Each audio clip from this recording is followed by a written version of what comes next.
السلام عليكم ورحمة الله وبركاته. اليوم حبيباتي جايبت لكم كريم لتغذية البشرة وكمان لتفتيحها. تابعوا الفيديو للأخير لحتى تشوفوا كيف عملت الكريم. كل المنتجات استخدمتها من DXN، أقوى شركة. أول خطوة صبايا رح نغسل في الصابون، طبعا هنغسل الوجه. وتاني خطوة اللي رح نعملها اللي هي المقشر. طبعا المقشر رح تستعمليه كل أسبوع مرتين، المقشر كل أسبوع مرتين. هلأ ننزل على التعليقات ونصلي على الرسول ونبدأ نعمل الخلطة. نبدأ بالصلاة على النبي إن شاء الله. رح نعمل خلطتنا. الخلطة هاي رح تستفيدي منها لنضارة البشرة، للتصبغات، لشد البشرة، كمان لترطيب البشرة. أول خطوة رح ناخدها اللي هو المغذي أولوفيرا. هذا هو مغذي أولوفيرا، مغذي أولوفيرا. هاي أول خطوة.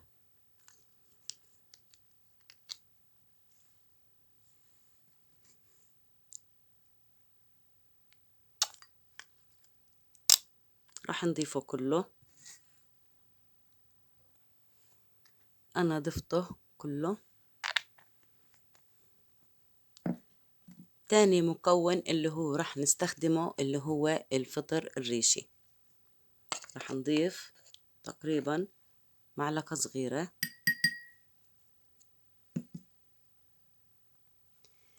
تاني مكون اللي هو رح نضيف بودرة اللؤلؤ يا صبايا. كمان رح نضيف معلقة صغيرة.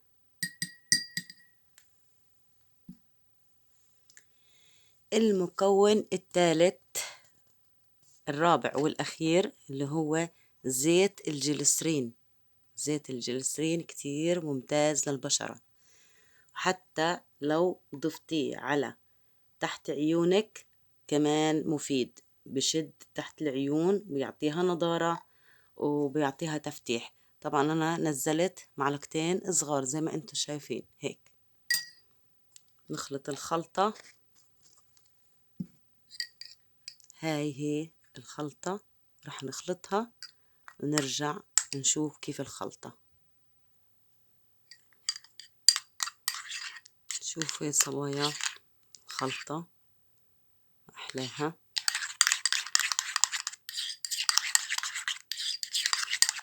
طبعا اللي عندها ترهلات بدها مداومة يا صبايا. هاي هي خلطتنا لليوم، راح نجربها.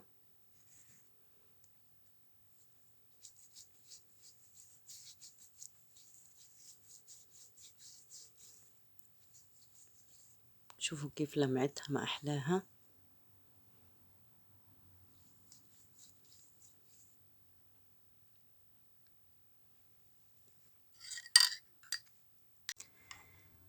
اعمل الخلطة وأعطيني رأيك في التعليقات.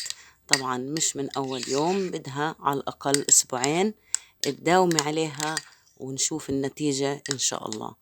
أهلا وسهلا فيكم ويعطيكم ألف عافية. شكرا لاستماعكم، وادعموني في اللايك وادعموني في التعليقات.